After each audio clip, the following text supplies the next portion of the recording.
जनाब हजरत मौलाना मुफ्ती अलीउद्दीन साहब मजाही नाज़िम मुशक्किल हदीस दारुल रहमानी मुनव्वर नगर 0 माइल अररिया हजरत तशरीफ। दोस्तों चैनल को जरूर सब्सक्राइब करें। पूरी जिंदगी हजरत ने कौम और मिल्लत की इस्लाह के लिए वक्फ कर दिया। सैकड़ों ऐसे तलबा हैं जो हिंदुस्तान के कोने कोने में हजरत से फैज़याब हासिल करके हिंदुस्तान के कोने कोने में फैले हुए हैं। हजरत हमारे दरमियान तशरीफ रखते हैं। मैं बड़े एहतराम के साथ हजरत की खिदमत में हाजिर होता हूँ। गुजारिश करता हूँ कि आप तशरीफ लाए और आपने इनकी रूहानी इरफानी किताब से इस पूरे महफिल को किताब पेश फरमाए। हजरत मौलाना इनाम अहमद साहब कासकी दावत करता हूँ खलीफा मजार महिउस्सुन्ना पीर तरीक़त हजरत मौलाना शाह अकरम साहब रहमतुल्लाह अलैह हजरत तशरीफ ला चुके हैं। हजरत मेहमान खाने में है और कुछ ही लम्हों में हमारे स्टेज की जीरत बनने जा रहे हैं। इसलिए मेरे भाइयों, मेरे अजीजों, आप इधर उधर है जिनकी समातों तक मेरी आवाज जा रही है, आप जल्दी से जल्दी रफ्तारी के साथ आप पंडाल में तशरीफ लाए।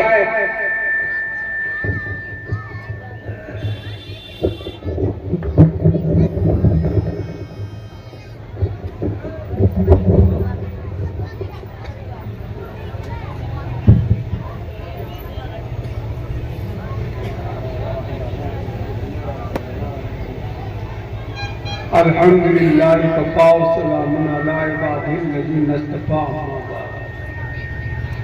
औज़ु बिल्लाहि मिनश शैतानिर रजीम। बिस्मिल्लाहिर रहमानिर रहीम। या अय्युहल्लज़ीना आमनू क़ू अनफुसकुम व अहलीकुम नारा। मुअज़्ज़ज़ उलमाए किराम और हमारे दीनी भाइयों, आज का ये इजलास का अहम उन्वान है अज़मत कुरान।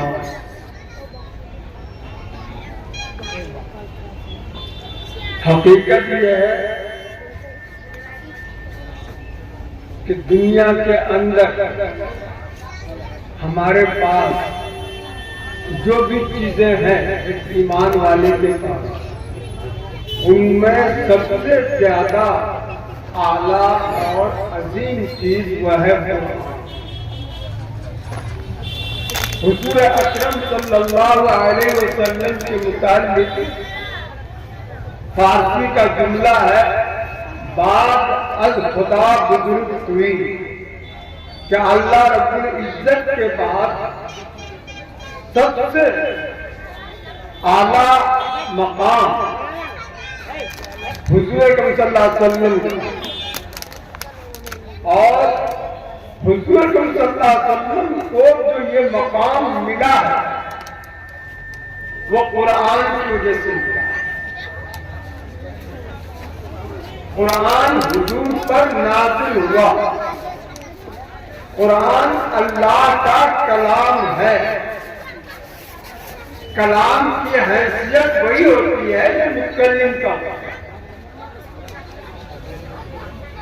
जैसा मुतकल्लिम होगा, जिस पाए का मुतकल्लिम होगा, वही चीज उसके कलाम का भी। तो अल्लाह की जात सबसे अजीम, तो अल्लाह का कलाम भी सबसे अजीम। और ये हुजूर पर नाज़िल हुआ तो इनकी वजह से हुजूर सल्लल्लाहु अलैहि वसल्लम की जात मुबारक भी खुदा के बाद सबसे क्या अजीम है शख्सियत। हम मुसलमान अकीदा रखते हैं,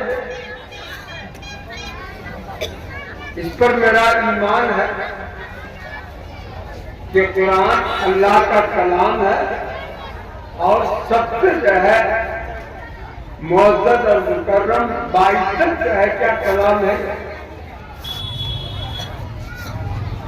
ये हमारी जुबान पर है, हमारे दिमाग में, अकीदे में है। अमल वाली जिंदगी में इनका असर हमको बहुत कम देखने को मिलता है। अगर वो बहुत अजीम है, बहुत बाबरकत है, तो हमको उसको पढ़ना चाहिए, अपनी जिंदगी कुरान के मुताबिक ध्यान करके अपने आप को अच्छा और आला बनाने की कोशिश करना चाहिए।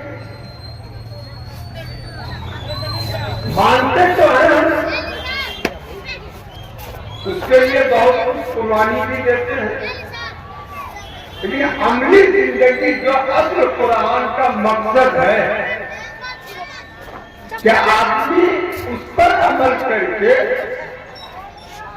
अल्लाह से ताल्लुक कायम करे और असल जिंदगी जो मौत के बाद है वहां उनको कामयाबी मिले, हम इसकी फिक्र बहुत कम है।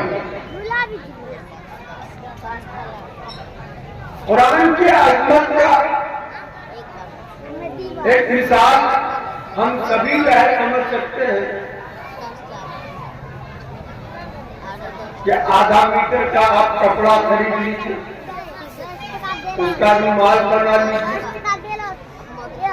और उस रुमाल से आप मुंह पोछिए, बदन पोछिए, कोई आपको जो है गंवार नहीं समझेगा, बेवकूफ नहीं समझेगा, सोचेगा कि रुमाल का तो काम ही यही है मुंह हाथ साफ करने के लिए।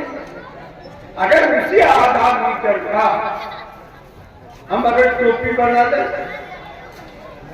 और वजू करने के बाद टोपी उतार करके मुंह पोछे उससे, तो लोग कहेगा कि ये गंवार आदमी, जाहिल आदमी टोपी से मुंह पोछ रहा।